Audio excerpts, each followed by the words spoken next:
Okay, diretsuhan na tayo. Ngayon aalamin natin ang online class ng TESDA. Free po ito, walang bayad. So, bubuksan lang natin ang kanilang website, http://e-tesda.gov.ph/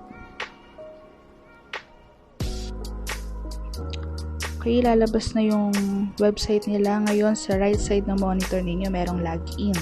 Dahil baguhan pa lang tayo, new account ang gagawin natin.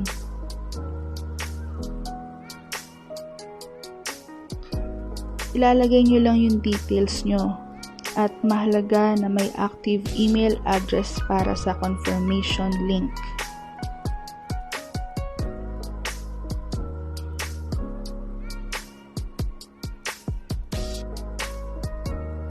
Kapag nakapag-create na po kayo ng account, check nyo po yung email nyo, click ang confirmation link para makapag-login na tayo.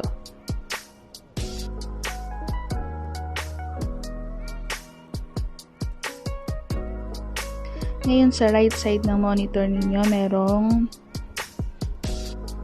category doon. Click nyo lang yung site home. Ngayon lalabas yung mga iba't ibang courses.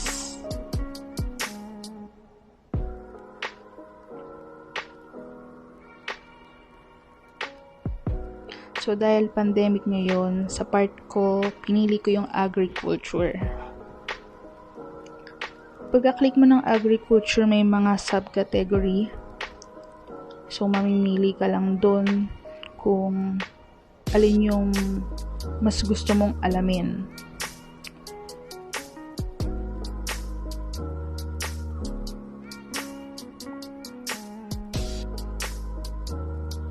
So, sa crops tayo dahil gusto kong matutunan mga pananim. So, pag kiniklik nyo na yung category na yon, may lalabas na another website. Pero automatic naman yon. Gagawa ulit tayo ng panibagong account. Yung kaninang account para sa TESDA registration, ito naman para sa online course na. So, pag nakagawa na ulit kayo ng account, meron ulit confirmation link sa email address nyo. Check nyo lang, click nyo yung confirmation link, then login na.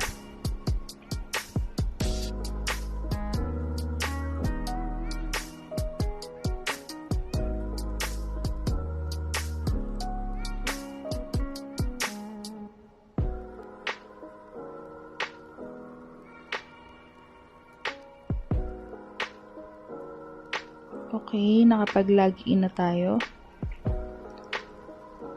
So, i-click ulit natin yung crops, yung gusto ko. So, under crops, merong mga subcategory ulit. So, dapat specific talaga yung aaralin mo. Maraming iba't ibang klaseng category yun.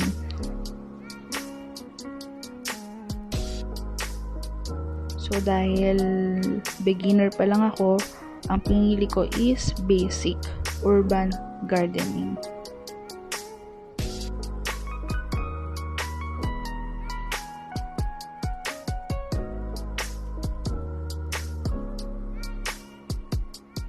Okay, dahil meron na tayong napili, pag kinlik mo yun, meron link ulit sa baba.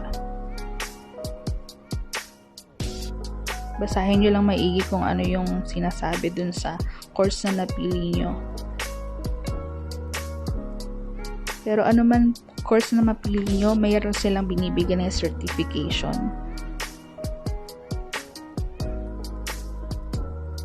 So, yan. Click na natin. Ayan. Ngayon may kailangan i-message. Kailangan mag-message muna for activation ng online course. Ayan. May magre-reply naman sa inyo. Ngayon, ibibigay nila sa iyo yung code or yung key.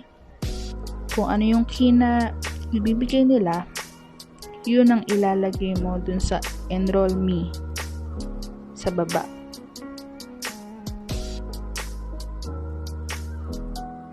Okay, babasahin nyo lang maigi yung instructions.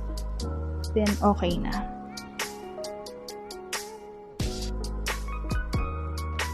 Ayun, sana may natutunan kayo. Salamat at sa susunod po ulit.